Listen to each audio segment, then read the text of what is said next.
దేశ ఆర్థిక వ్యవస్థకు నానా సమస్యలు సంచితమవుతున్నాయి. దిగుమతి సుంకాలపై అమెరికాతో మన సంబంధాలు సజావుగా లేవు. అవి కలహశీలంగా పరిణమిస్తున్నాయి. సకల కార్యకలాపాలకు విస్తరిస్తూ విజృంభిస్తున్న కృత్రిమ మేధ సాంకేతికతను స్వంతంగా సమకూర్చుకోవడంలో మనం వెనుకబడి ఉండడమే కాకుండా తప్పుదోవలో కూడా ఉన్నాం. ఎన్నికల్లో జయ పతాక ఎగురవేసే విషయమై ఎంతగా శ్రద్ధాశక్తులు చూపుతున్నారో అంతకంటే మిన్నగా విదేశీ పెట్టుబడిని మళ్లీ దేశానికి తీసుకువచ్చేందుకు దృష్టి పెట్టాలి. అందుకు దీక్షాదక్షతలు చూపాలి. ప్రైవేట్ పెట్టుబడి స్తబ్దమైపోతోంది. కారణమేమిటి? వ్యాపార రంగ క్షేత్రస్థాయి వాతావరణం అంతులేని కష్టనష్టాలకు మాత్రమే ఆస్కారమిచ్చేదిగా ఉన్నది. అడుగడుగునా కఠిన నిబంధనలు, దర్యాప్తు సంస్థలు వ్యాపారవేత్తలను అమితంగా భయపెడుతున్నాయి. ఈ పరిస్థితుల్లో వ్యాపార సౌలభ్యం ఎలా సాధ్యమవుతుంది? భారత ఆర్థిక వ్యవస్థ శక్తి సామర్థ్యాల పట్ల ఆశావాదులు ఉన్నారు, నిరాశావాదులు ఉన్నారు. అయితే ఈ రూరిని భారత్ ఒకేలా అసంతృప్తికి లోను చేస్తోంది. మనకు ఇప్పటికీ ప్రపంచంలోనే అత్యంత ఖరీదైన స్టాక్ మార్కెట్ ఉన్నది. దానిని కాపాడుకునేందుకైనా మనం జాగరూకత చూపకపోతే ఎలా? పాఠక మహాశయ, ఇవి నా మాటలు అనుకుంటున్నారా? నావి కావు. పోకిరీ వ్యాఖ్యలు చేసే ముందు కొంచెం నెమ్మదించండి. ఇవి రుచిర్ శర్మ వ్యాఖ్యలు. దేశ ఆర్థిక వ్యవస్థను ప్రధానమంత్రి నరేంద్ర మోదీ ప్రభుత్వం నిర్వహిస్తున్న తీరుతెన్నులకు తీవ్ర అభిశంసనే ఆ వ్యాఖ్యలు. ఆ వ్యాఖ్యలతో నేను పూర్తిగా ఏకీభవిస్తున్నానని ఒప్పుకుంటున్నాను. అమెరికాతో సన్నగిల్లిన సంబంధాలు, విదేశీ పెట్టుబడులను మళ్లీ ఆకర్షించవలసిన ఆవశ్యకత, వ్యాపార సౌలభ్యానికి సానుకూలంగా లేని పరిస్థితులు, దర్యాప్తు సంస్థల పాత్ర గురించి రుచిర్ శర్మ వ్యాఖ్యలతో విభేదించవలసిన అవసరం ఏమున్నది?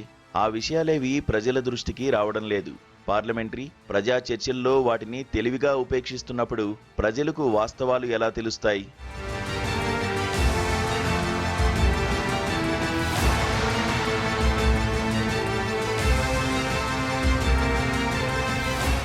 నాలుగు రాష్ట్రాల అసెంబ్లీ ఎన్నికలు ముగిశాయి. 2 రాష్ట్రాల్లో బీజేపీ అధికారంలోకి వచ్చింది. గౌరవనీయ ప్రధానమంత్రి నరేంద్ర మోదీ ఆనందడోలికల్లో ఉండగా దేశ ఆర్థిక వ్యవస్థ తీవ్ర కష్టనష్టాలను ఎదుర్కొంటున్న వాస్తవాన్ని ఆయన గుర్తించారు. ఆ కఠోర సత్యాన్ని ఆయన అసాధారణంగా ఒప్పుకున్నారు.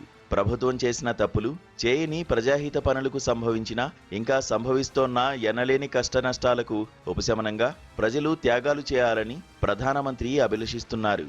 ఆ మేరకు పిలుపునిచ్చారు కూడా. వాస్తవాలు ఎంత కఠినంగా ఉన్నాయో చూడండి. ఇరాన్పై అమెరికా, ఇజ్రాయిల్ సంయుక్త యుద్ధం ప్రారంభమై ఈ నెల 31 నాటికి 3 నెలలు పూర్తవుతాయి. యుద్ధం ఆగిపోయే సూచనలు కానరావడం లేదు. పశ్చిమాసియాలోని దేశాలన్నీ ప్రత్యక్షంగానో పరోక్షంగానో ఆ యుద్ధంలో పాల్గొంటూనే ఉన్నాయి. బ్రెంట్ క్రూడ్ బ్యారెల్ ధర $107గా ఉన్నది. రూపాయి మారకం విలువ డాలర్కు 95.70 రూపాయలుగా ఉన్నది. రూపాయి విలువ ఎన్నడూ ఇంతగా పతనం కాలేదు.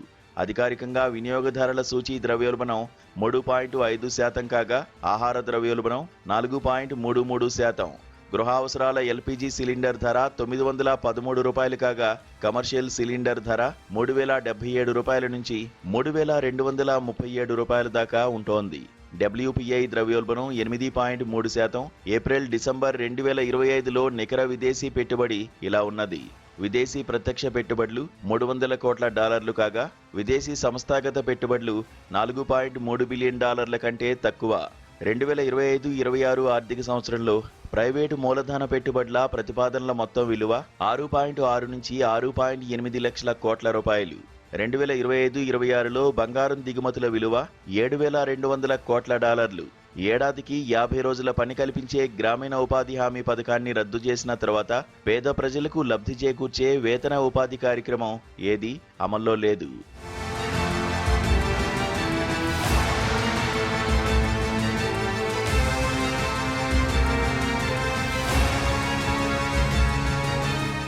ఈ సమస్యలన్నింటినీ అధిగమించడం ఎలా? ప్రస్తుత ఆపత్కాలాన్ని అధిగమించేందుకు చేయవలసిన వాటి విషయమై ఆయన నేరుగా ప్రజలకు విజ్ఞప్తి చేశారు. అవేమిటో చూద్దాం. బంగారం దిగుమతులను నిలిపివేయాలి లేదా గణనీయంగా తగ్గించాలి. అన్ని విషయాల్లోనూ పొదుపు పాటించి తీరాలి. ఇంధన వినియోగం, వంట నూనెలు, ఎరువులు మొదలైన వాటి వినియోగంలో ఆత్మ సంయమనం వహించాలి. అనవసర దిగుమతులను పూర్తిగా నిరోధించాలి. ఇంకా ఇలాంటివే మరికొన్ని. మంచిదే, ప్రజలు పాటిస్తారు. కొన్ని విషయాల్లో ప్రభుత్వ సూచనలు రాకముందే వారు వాటిని పాటిస్తున్నారని కూడా చెప్పవచ్చు. మరీ ముఖ్యమైన విషయం ఏంటంటే ప్రధానమంత్రి తక్షణమే చేయవలసింది ఒకటున్నది. తన ప్రభుత్వ పనితీరును నిశితంగా విశ్లేషించుకోవడం. ఆత్మ పరిశీలనతోనే అన్ని మంచి పనులు ప్రారంభమవుతాయి. మరి అడ్డు అదుపు లేకుండా ఇంధన వినియోగానికి కారకుడుగా మొదట ప్రధానమంత్రినే చెప్పాలి. ఆయన ఇంచుమించు ప్రతిరోజు ఢిల్లీ నుంచి సుదూర ప్రాంతాల్లో ప్రారంభోత్సవాలకు లేదా కొత్త ప్రభుత్వ పదవీ ప్రమాణ స్వీకారోత్సవాలకు విమానంలో వెళ్తుంటారు. ఆయన కాన్వాయ్ చాలా పొడవుగా ఉంటుంది. ఇప్పుడు దాన్ని కుదించారనుకోండి. ఇక ఆయన ఆర్థిక మంత్రి దేశ ఆర్థిక వ్యవస్థ ప్రస్తుత దుర్గతి గురించి ఒక్కసారి కూడా మాట్లాడలేదు. 2013-14లో ప్రపంచవ్యాప్త ఆర్థిక సంక్షోభానికి టేపర్ ట్యాంట్రమ్ దారితీసిందని యూపీఏ ప్రభుత్వం వెనువెంటనే ప్రతిస్పందించి పటిష్ట చర్యలతో పరిస్థితిని చక్కదిద్దిందని ఆమె చెప్పనే చెప్పరు. స్థూల దేశీయోత్పత్తి వృద్ధి రేట్లే యూపీఏ ప్రభుత్వ సమర్థతకు ఒక తిరుగులేని నిదర్శనం. 2012-13లో జీడీపీ వృద్ధి రేటు 5.5% కాగా సంక్షోభ సంవత్సరంలో అంటే 2013-14లో ఆ వృద్ధి రేటు 6.4%గా ఉన్నది. వాణిజ్య మంత్రి స్వేచ్ఛా వాణిజ్య ఒప్పందాలపై సంతకాలు చేయడంలో మహా బిజీగా ఉంటున్నారు. గత 5 ఏళ్ల కాలంలో ఆయన మొత్తం 9 స్వేచ్ఛా వాణిజ్య ఒప్పందాలపై సంతకాలు చేశారు. అయితే ఈ ఒప్పందాలు హామీ ఇస్తున్న వాటికి, నిబంధనలు అనుమతించే వాటికి మధ్య చాలా అంతరం ఉన్నదని ప్రభుత్వ ప్రధాన ఆర్థిక సలహాదారు అన్నారు. దేశ ఆర్థిక వ్యవస్థ ప్రస్తుతం ఎదుర్కొంటున్న సమస్యలను పరిష్కరించేందుకు విదేశీ మారక ద్రవ్యం నిల్వలను మళ్లీ సమృద్ధం చేయాలని, రూపాయి మారకం రేటును స్థిరీకరించాలని ప్రధానమంత్రి సంకల్పించారు. ఇది సరైన, సత్ఫలితాలనివ్వగల ఆలోచనే, సందేహం లేదు.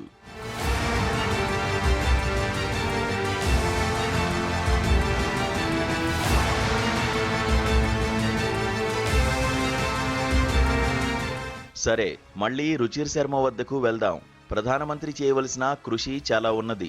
ఆయన తలపడవలసిన సమస్యలు, సవాళ్లు అనేకమున్నాయి. తొట్టతొలుత ఆర్థిక, వాణిజ్య కార్యకలాపాల నియంత్రణ వ్యవస్థల పని విధానాన్ని పునఃపరిశీలించాలి. ప్రస్తుత విధానాలు, నిబంధనలను ఉపసంహరించాలి. ఇవి సరళీకృత ఆర్థిక విధానాలు అమల్లోకి రాకముందు అంటే 1990ల ముందు కాలంలో వలె నియంత్రణ ఆధారిత స్వభావంతో ఉన్నాయి. అంతేకాకుండా వ్యాపార సౌలభ్యానికి దోహదం చేసేవిగా కాకుండా ఆ రంగంలోని వ్యక్తులు, సంస్థలను నిరుత్సాహపరిచేవిగా ఉన్నాయన్నది ఒక కఠోర వాస్తవం. దర్యాప్తు సంస్థలను కఠినంగా అదుపు చేయాలి. వాటిని ఎలాంటి సంకుచిత రాజకీయ ప్రయోజనాలకు ఎవరిపైనా ఉసిగొల్పకూడదు. రూపాయి మారకం రేటు స్థిరపరచాలి. మరింత స్పష్టంగా చెప్పాలంటే రూపాయి విలువను దృఢతరం చేయాలి. ఇవన్నీ చేసినప్పుడు, జరిగినప్పుడే విదేశీ పెట్టుబడులు మళ్లీ మన దేశానికి వస్తాయి. అవి మళ్లీ వెల్లువెత్తేలా ప్రధాని మోదీ పటిష్ట చర్యలు చేపడతారా? ప్రస్తుత మంత్రుల్లో చాలా మంది మార్కెట్ సంశయవాదులే అయినందున ఆయన ఆ ఆవశ్యక చర్యలను అంత సులభంగా చేపట్టలేరు. మరి ఆ చర్యలు విధిగా చేపట్టవలసినవి కనుక అందుకు అర్థశాస్త్ర ప్రాజ్ఞులు, వివేకశీలురైన వ్యక్తుల సహాయాన్ని తప్పక తీసుకోవాలి. దేశ ఆర్థిక వ్యవస్థ ఎదుర్కొంటున్న సమస్యల పరిష్కారానికి తక్షణ ప్రాతిపదికన చేపట్టవలసిన చర్యలపై సలహాలు ఇచ్చేందుకు మార్కెట్ స్నేహపూర్వక ఆర్థికవేత్త ఒకరి నేతృత్వంలో ఒక నిపుణుల బృందాన్ని ఏర్పాటు చేయాలని ప్రధానమంత్రికి సూచిస్తున్నాను. ఆ బృందంలోని సభ్యులను ఎంపిక చేసుకునే స్వేచ్ఛను ఆ నాయకుడికి విధిగా కల్పించాలి. ఆ నిపుణుల బృందం 15 రోజుల్లోగా తన సలహాలు నివేదించాలి. ప్రధానమంత్రి వాటిపై అంతే శీఘ్రంగా కార్యాచరణకు పూనుకోవాలి.